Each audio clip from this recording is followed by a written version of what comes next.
Olá, boa noite, seja muito bem-vindo ao ND, que hoje vai falar sobre as mudanças nas relações trabalhistas em tempos de pandemia. Quais são seus direitos, quais são seus deveres? Sobre esse assunto a gente conversa hoje com o Dr. Richard Caco, advogado trabalhista, professor universitário e mestre em Direito. Tudo bem, doutor? Seja muito bem-vindo, boa noite. Boa noite, Roberta, como vai? Tudo bem? Obrigado pelo convite. Tudo bem, graças a Deus. Vamos entender então um pouquinho, doutor Richard, o que está acontecendo em relação às relações trabalhistas, o que tem mudado por conta da pandemia.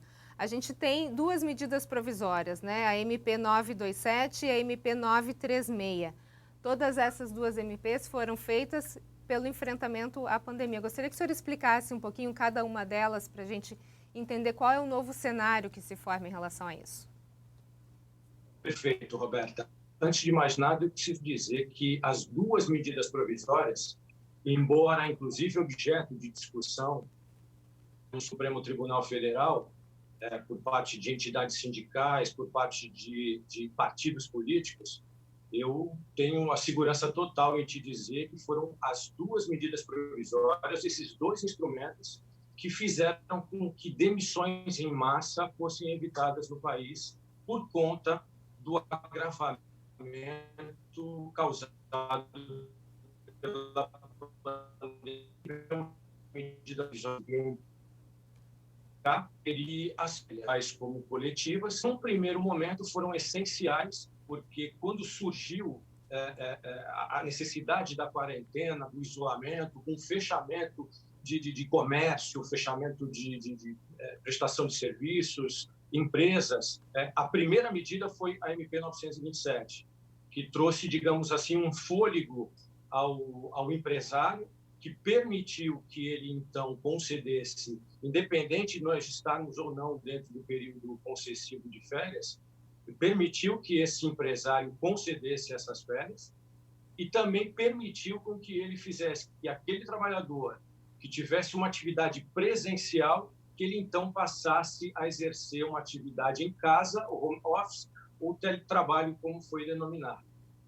Na sequência, nós tivemos a medida provisória a 936, essa sim eu entendo que fundamental para evitar uma crise ou um colapso nas relações trabalhistas, e que eu acho que a gente vai poder falar melhor sobre as duas medidas como enfrentamento, na verdade, à proteção ao trabalho, ao trabalhador, por força dessas duas medidas. Agora, essas medidas, elas são só por esse período, doutor, ou pode ser que elas venham a se estender por mais tempo?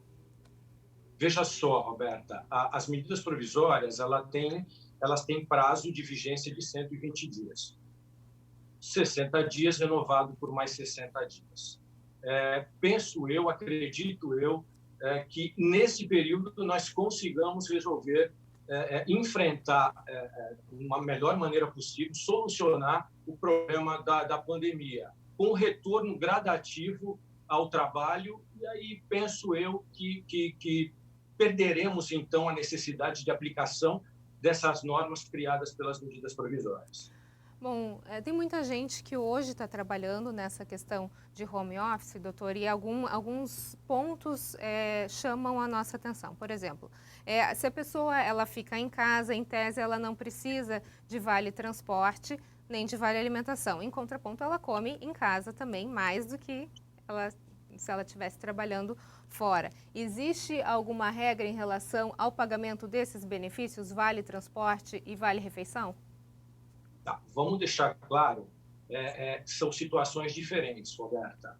O Vale Transporte, ele funciona de que maneira? Ele serve para custear o trabalho, ou melhor, serve para custear o trajeto que o empregado tem entre o trabalho e a sua residência e vice-versa. Então, é uma condicional. Ele terá direito ao recebimento do Vale Transporte na medida em que ele usar esse transporte público municipal para o cumprimento desse trajeto. A partir do momento que ele passa a exercer a sua atividade, que desde então era realizada na localidade do empregador, ele passa a exercer essa atividade no seu próprio ambiente residencial, ele perde o direito ao recebimento do Vale Transporte. Perfeito? Em relação ao Vale Refeição, é preciso deixar claro primeiro que o vale-refeição é um benefício que não tem previsão legal, ou melhor, ele não tem previsão na CLT. O vale-refeição é um benefício convencionado entre sindicatos de classe, ou seja, entre o sindicato patronal e o sindicato dos empregados, ou através de acordo coletivo da empresa com o sindicato de classe dos empregados. Perfeito? Agora, eu entendo que, ainda que nós tenhamos essa condicional, que é a negociação coletiva que vai privilegiar o empregado, vai determinar o fornecimento desse benefício ao empregado, assim como a cesta básica, eu entendo que, ainda assim, no exercício do teletrabalho, o benefício ele continua sendo devido ao empregado. Porque, como você disse, ainda que ele não esteja presencialmente no ambiente de trabalho fornecido pelo empregador, ele tem um custo com alimentação na sua própria residência. Então, é devido a ele, sim, o vale-refeição. Agora, ainda nesse quesito, doutora, a gente tem, por exemplo, muita gente utilizando a internet, utilizando mais a luz. Existe um contraponto, né? Você não usa, de repente, o vale-transporte, mas você tem outros gastos. Existe algo pensado em relação a isso? Sim, a 927 ela trata dessa matéria, mas vamos colocar a seguinte situação. O teletrabalho ele já era uma condição estabelecida pela CLT. Então, não é uma novidade criada pela medida provisória. Na verdade, o que a medida provisória fez foi permitir que o empregador deixasse de ter esse empregado no seu local de prestação de serviços e passasse a trabalhar em casa. Perfeito?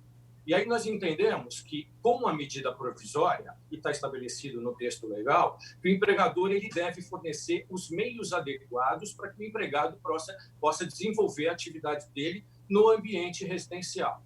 Perfeito? Agora, também é permitido que, imaginamos que o empregado ele tenha todo o equipamento à disposição dele. Então, ele pode se utilizar desse equipamento em uma negociação individual com o empregador, ele estabeleceu um percentual, um valor que serviria como comodato em relação àquele equipamento que ele está dispondo, que ele está se utilizando.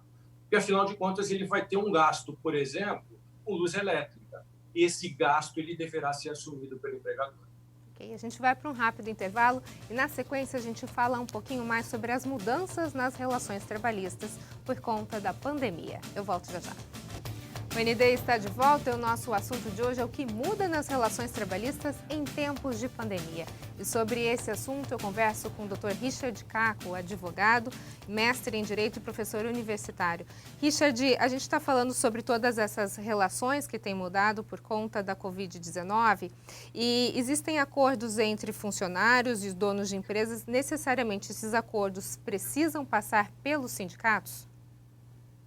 Não, Roberta. A gente passa, então, a falar sobre a medida provisória 936, que criou e permitiu, então, que, através de acordos individuais, empregados e empregadores estabelecessem ou a redução salarial, proporcionalmente com a redução de salários, ou, então, a suspensão do contrato de trabalho. Por decisão recente do Supremo Tribunal Federal, não há necessidade de submeter aos sindicatos de classe a permissão para que ocorra tanto uma situação quanto a outra. Agora, trabalhos executados fora da jornada de trabalho, por exemplo, eles podem ser considerados como hora extra? Como é que fica essa questão? Você está dizendo em relação ao teletrabalho? Isso, a pessoa está de home office, ela precisa cumprir 8 horas ou, de repente, o horário dela foi reduzido. Às vezes, ela estende mais. Né? Como é que fica essa comprovação de horas e se precisa passar isso, se torna hora extra? Tá. Não é uma obrigação o cumprimento de jornada de trabalho. Essa condição do trabalho home office é uma condição que precisa ser negociada entre empregado e empregador. Então, o que define, na verdade, a questão do cumprimento de jornada de trabalho, de tempo à disposição do empregador, é a questão da fiscalização desse trabalho. Ou seja, se o empregado está submetido à rigorosa fiscalização de jornada, significa dizer que o fato dele cumprir jornada além das 8 horas, que seria imaginando que seria a jornada contratual dele, mesmo com o trabalho home office, essa fiscalização ela importará em pagamento de horas extras. Então, você precisa analisar caso a caso, porque existem atividades que não há necessidade alguma de que o empregador interfira no cumprimento da jornada de trabalho do empregado. Vamos falar um pouquinho agora em relação às férias, doutor. Muita gente teve que, sem ter opção, tirar as férias nesse momento. As empresas elas podem antecipar sem um aviso prévio, sem consentimento, se o funcionário não concordar. Tem algo que possa ser feito ou esse é um momento diferente? Vamos lembrar aqui que as férias é ato do empregador. É ele que define qual é o momento em que o empregado vai tirar férias, perfeito? Com a medida provisória 927, houve permissão tanto para concessão de férias coletivas quanto para concessão de férias individuais, perfeito? E essa permissão, ela independe se o empregado adquiriu ou não o direito à concessão dessas férias. A situação ela é extremamente excepcional, perfeito? Então, a medida provisória veio exatamente para permitir que empregos não fossem suprimidos, que não houvesse uma questão de demissão a larga escala e que essas férias, então, poderiam ser concedidas, bastando para tanto que fossem comunicadas ao empregado com 48 horas de antecedência. Perfeito? Então, não é o empregado quem vai definir se ele pode ou não ter férias. É uma condicional atribuída ao empregador. Agora, no caso dele tirar essas férias, existe o pagamento adicional ou esse pagamento de férias ele pode ser jogado lá para frente? O que a medida provisória criou, na verdade, diferente do texto seletista, foi que então estaria permitida a concessão de férias, bastando a comunicação com 48 horas de antecedência, o pagamento das férias de forma simples até o 5º dia útil a partir da concessão do benefício, e o terço constitucional, que eu acho que você se refere a isso, ele pode ser pago juntamente com o 13º salário. Tradicionalmente, por força da CLT, as férias são pagas 2 dias antes da concessão e já com o acréscimo do terço constitucional. Redução de salários. Em que casos a empresa pode reduzir o salário dos seus funcionários? Perfeito. Embora a medida provisória, eu acho que é interessante dizer isso, embora a medida provisória ela tenha permitido a redução de salários, é fato que o artigo 503 da CLT ele já permitia essa situação se nós tivéssemos um caso de força maior. Então, eu posso te dizer que com alguns clientes nós fizemos a redução do adicional de 25% na jornada de trabalho muito antes da edição da medida provisória, assim que nós tivemos o decreto de calamidade pública instalado. Mas como o que importa, na verdade, é o texto da medida provisória, essa redução de salários ela pode ocorrer para empregados que tenham vencimentos até R$ 3.135, que é o que corresponde basicamente a 3 salários mínimos. Então, por acordo individual, essa jornada de trabalho ela pode ser reduzida nos percentuais de 25%, 50% e 70%. Ok, então a gente vai para um rápido intervalo e na sequência a gente fala um pouquinho mais sobre as relações trabalhistas em tempos de pandemia. Eu volto já já. O PND está de volta e o nosso assunto de hoje é o que muda nas relações trabalhistas em tempos de pandemia. E sobre esse assunto eu converso com o Dr. Richard Caco, que é mestre em Direito e professor universitário. Bom, doutor, a gente está falando sobre a redução salarial no bloco anterior e, nesses casos, quando a pandemia acabar, passar, o empregado ele pode requerer os valores que foram deduzidos dele posteriormente ou não? Não, Roberta, não. Lembrando que essa redução salarial ela tem prazo certo e determinado de até 90 dias, perfeito? Então, enquanto vigorar a redução salarial assinada mediante acordo coletivo ou acordo individual, o empregado ele perde os seus vencimentos e não há prazo para recuperação desses valores. O que vai acontecer é o restabelecimento do contrato de trabalho, com a jornada contratual passando, então, a vigorar novamente, mas os valores eles não são recuperados pelo empregado. Agora, o governo tem dado uma ajuda financeira para algumas empresas que cortam salários, mas não demitem os seus trabalhadores, né? Em que casos isso acontece? Na verdade, Roberta, não há uma ajuda financeira por parte do governo. O que a gente percebe são linhas de crédito que o governo está oferecendo a determinadas empresas ou aos empresários, desculpe, mas não há um benefício em relação a esses empregadores, entendeu? O que nós temos, na verdade, é que com a redução salarial ou a suspensão do contrato de trabalho, nós temos o benefício emergencial, que ele passou a ser, então, custeado pelo governo federal, é um benefício criado e custeado pelo governo federal, e que ele é equivalente ao percentual de redução da jornada de trabalho, ou seja, 25%, 50% ou 70%, que é incidente sobre o valor que esse empregado teria direito de receber a título de seguro-desemprego. Então, é um benefício que passa a ser pago pelo governo federal e alivia a folha de pagamento do empresário. E o mesmo acontece em relação à suspensão do contrato de trabalho, também permitida pela MP 936, a suspensão do contrato de trabalho com prazo máximo de 60 dias. Então, os vencimentos dos empregados, pagos a título de benefício emergencial, pagos pelo governo federal, no valor equivalente a 100% daquela importância que o empregado teria direito de receber a título de seguro-desemprego. Agora, não são todos os trabalhadores que, mesmo que tenham a sua jornada reduzida, têm esse auxílio emergencial do governo, né, doutora? A gente tem algumas situações, por exemplo, de multinacionais ou empresas de economia mista que não entram nessa ajuda emergencial, é isso?